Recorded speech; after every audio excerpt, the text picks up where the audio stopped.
साथियों, भारतीय राष्ट्रीय कांग्रेस ने बेटियों के आंसुओं के बीच में, न्याय और अन्याय के बीच में मुझे इतनी बड़ी एक जिम्मेदारी सौंपी है भारतीय राष्ट्रीय महिला कांग्रेस की राष्ट्रीय अध्यक्ष के तौर पर। मुझे अपनी जिम्मेदारियों का एहसास है, उन उम्मीदों का एहसास है जो हमसे जुड़ी हुई हैं। मैं आपको वीडियो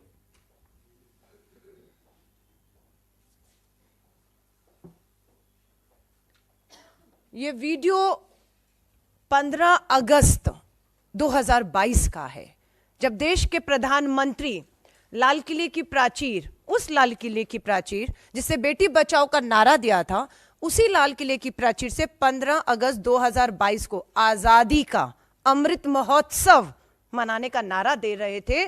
कथनी थी और करनी ये थी कि 15 अगस्त 2012 को देश की बेटी, उस समय 21 साल की, 5 महीने के गर्भ से थी, 11 लोग सामूहिक बलात्कार करते हैं, परिवार के सदस्यों की हत्या करते हैं, जिसमें 3 साल की मासूम बच्ची भी शामिल थी, उनको रिहा करते हैं और उसका जश्न, उनका स्वागत हार, मालाओं से, मिठाई से विश्व हिंदू परिषद के दफ्तर में होता है।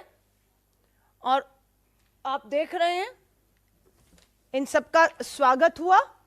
स्वागत के जश्न के मंच पर भाजपा के विधायक और भाजपा के सांसद इन 11 हत्यारे, बलात्कार के दोषियों के साथ मंच शेयर करते हैं।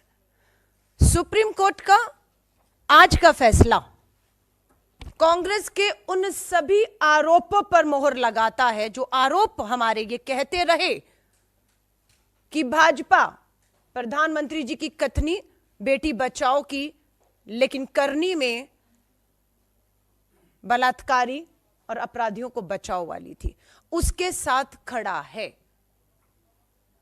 सुप्रीम कोर्ट के आज के फैसले ने, मैं आपको यकीन दिला रही हूं, महिला हूं, देश की करोड़ों बेटियां जो न्याय की उम्मीद में अदालतों में उनके पिता और भाई के साथ लगातार चक्कर काट रहे हैं, उनकी उम्मीदों को जिंदा रखने का काम सुप्रीम कोर्ट के आज के फैसले ने किया है। बताया आपको, गोधरा के विधायक को ये संस्कारी बलात्कारी लग रहे थे, उनके लिए संस्कारी शब्द का इस्तेमाल किया जाता है।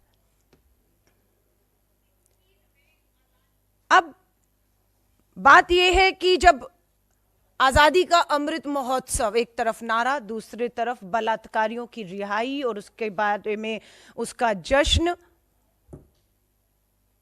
हम सिर्फ एक ही मांग करते हैं देश के प्रधानमंत्री और भाजपा को, सुप्रीम कोर्ट के इस फैसले के बाद देश की बेटियों से, करोड़ों बेटियों से देश से माफी मांगनी चाहिए। आप पूरी तरह बेनकाब हो चुके हैं। सुप्रीम कोर्ट अगर आदेश ना देता तो ब्रजभूषण शरण के खिलाफ एफआईआर करने की किसी की हिम्मत नहीं थी। वो हिम्मत आज भी नहीं दिखाई दे रही है कि उसकी गिरफ्तारी से दिल्ली पुलिस अभी भी घबरा रही है। भारत जोड़ो न्याय यात्रा, लोग पूछ रहे थे क्या जरूरत है? उस मणिपुर से ये भारत जोड़ो न्याय यात्रा शुरू हो रही है, जिस मणिपुर में थाने के से आदिवासी बेटियों को खींचकर बाहर लाकर सामूहिक बलात्कार किया जाता है। ये यात्रा वहां से शुरू हो रही है। ये यात्रा हरियाणा से होते हुए पूर्व से पश्चिम के गुजरात तक, देश की बेटी बिल्किस बानो हो, साक्षी मलिक हो, या मणिपुर की आदिवासी बेटियां हो, या ये भाजपा के ये सारे विधायक हैं, ये सांसद हैं, ये पूर्व केंद्रीय मंत्री हैं, सब पे नाबालिग बेटियों के बलात्कार के गंभीर आरोप हैं। हाल ही में जो रामदुलार गौर एमएलए पर हुआ, 2014 का मामला है। 2024 में फैसला आता है कि भाजपा के विधायक नाबालिग बेटी के बलात्कार के दोषी, 10 साल लग गए प्रधानमंत्री जी 2014 से 24 में साबित करते ही। और आपका तो ये कहना था नाबालिग बेटी के बलात्कारियों को पोक्सो कानून में फांसी होनी चाहिए। अभी तक ये सभी के सभी भाजपा के सम्मानित संस्कारी सदस्य हैं, पार्टी से बाहर नहीं किए गए। आज भी, अभी भी जब मैं आपसे बात कर रही हूं। सो भारतीय राष्ट्रीय कांग्रेस, मुझे नहीं मालूम, अभिषेक सर मुझसे ज्यादा बेहतर जानते हैं, मैं सिर्फ एक शक है कि सत्ता, संख्या, ताकत के दम पर केंद्र की भाजपा सरकार ने सुप्रीम कोर्ट के फैसलों को अध्यादेश के मामले से पार्लियामेंट में पलटने का काम किया है। क्या इस फैसले को भी, जिसमें सुप्रीम कोर्ट का आदेश है कि 2 हफ्ते के भीतर भाजपा की राज्य सरकार, केंद्र सरकार की मोहर लगने के बाद 15 अगस्त को 11 बलात्कारी हत्यारों को जो रिहा किया है, 2 हफ्ते में उन्हें वापस जेल भेजना है। क्या इन 2 हफ्तों में ये 11 बलात्कारी हत्यारे जेल जाएंगे सुप्रीम कोर्ट के आदेश के अनुसार, या फिर हम सत्ता और संख्या के दम पर सुप्रीम कोर्ट के इस फैसले को पलटते हुए बलात्कारी और इन 11 हत्यारों को यूं ही आजाद घूमते हुए देखेंगे? क्योंकि ये सरकार ने जब इन्हें रिहा किया, तो याद रखिएगा 15 अगस्त 2022 को जब रिहा किया, तब गुजरात का चुनाव सर पर खड़ा था। 11 को रिहा ही नहीं किया, विश्व हिंदू परिषद और भाजपा के मंचों पर बिठा बिठा कर इनको प्रचार प्रसार में लेकर गए और अपनी सरकार गुजरात में बनाई। आज 2024 के चुनाव हैं, उससे पहले यह महत्वपूर्ण फैसला आया है। अब क्या 2024 में से पहले ये जेल जाएंगे इसी महीने, जो 2 हफ्ते का समय सुप्रीम कोर्ट ने दिया है, या अध्यादेश लाके सत्ता और संख्या के दम पर इस फैसले को पलटकर 24 में ये फिर 400 पार का भाजपा का नारा, हैट्रिक के नारे को ये बलात्कारी और ये इनके विधायक मोदी जी के लिए, भाजपा के लिए साकार करेंगे? ये देश पूछ रहा है, ये देश पूछ रहा है। क्योंकि गुजरात चुनावों के पहले रिहा हुई, 2024 के चुनाव से पहले यह फैसला आया है, और हम देश के प्रधानमंत्री को कहते हैं, आइए देश के सामने, 10 साल हो गए आपके जुमले, आपके नारे हकीकत से कोसों दूर हैं। आपको बताया अपराधियों के साथ सरकार कहां खड़ी है। हरियाणा में बार बार एक बलात्कार के दोषी उम्र कैद में उन्हें आप बार बार बेल देते हैं। ब्रजभूषण की एफआईआर, गिरफ्तारी नहीं होती, न्याय नहीं मिलता है। मणिपुर की बेटियां यहां पर आपकी दिल्ली की दहलीज पर, जंतर मंतर पर अपना सर पटक पटक कर चली गई, उनके लिए भी एफआईआर और कानूनी कार्रवाई सरकार करे, सुप्रीम कोर्ट को फटकार लगानी पड़ी।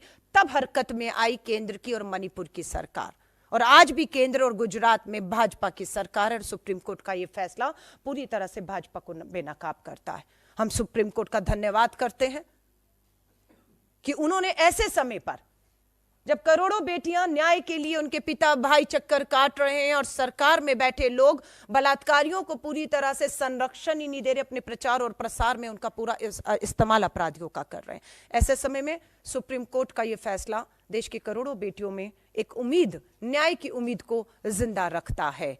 और भारत जोड़ो न्याय यात्रा का मात्र एक मकसद था, मणिपुर से लेकर गुजरात और देश की अनेकों बेटियां जो न्याय की उम्मीद में बैठी हैं, और हमारा यही है कि यात्रा कब तक, भारत जोड़ो न्याय यात्रा कब तक, भारत जोड़ो न्याय यात्रा न्याय का हक मिल जाने तक। और ये लड़ाई लंबी है, उस लंबी लड़ाई के लिए 4000 किलोमीटर की यात्रा के बाद श्री राहुल गांधी जी अब 6713 किलोमीटर की, पहले दक्षिण से उत्तर और अब पूर्व से पश्चिम की ये यात्रा पे निकल रहे हैं, ताकि देश की करोड़ों बेटियां जो आज भी अन्याय के बीच में सत्ता के समर्थित इन अपराधियों का मुकाबला कर रही हैं। बिल्किस बानो के ये अपराधी दोषी 1 साल पहले 15 अगस्त 2022 को बाहर आए। आप सोचिए बिल्किस बानो और उन बेटियों पर क्या गुजरी होगी इस 1 साल में, कि आजादी का अमृत महोत्सव अपराधी बलात्कारी हत्यारों के लिए था, और बेटियों के लिए आजादी नहीं, गुलामी का जहर इस 1 साल में इन 11 बलात्कारियों की रिहा में इस 1 साल को उन बेटियों ने पिया है। उम्मीदें टूट रही थी कि नहीं होगा अब कुछ, कोई न्याय नहीं होगा, पर सुप्रीम का धन्यवाद कि उन्होंने हमारी बेटियों की, देश की अनेकों लोगों की उम्मीदों को जिंदा रखने का काम किया है। और हम पूरी वचनबद्धता के साथ इस लड़ाई को मजबूती के साथ कानूनी तौर से कहें, हर तरीके से कहें, सामाजिक और राजनीतिक तौर से लड़ने के लिए भारतीय राष्ट्रीय कांग्रेस पूरी तरह मुस्तैदी से तैयार है।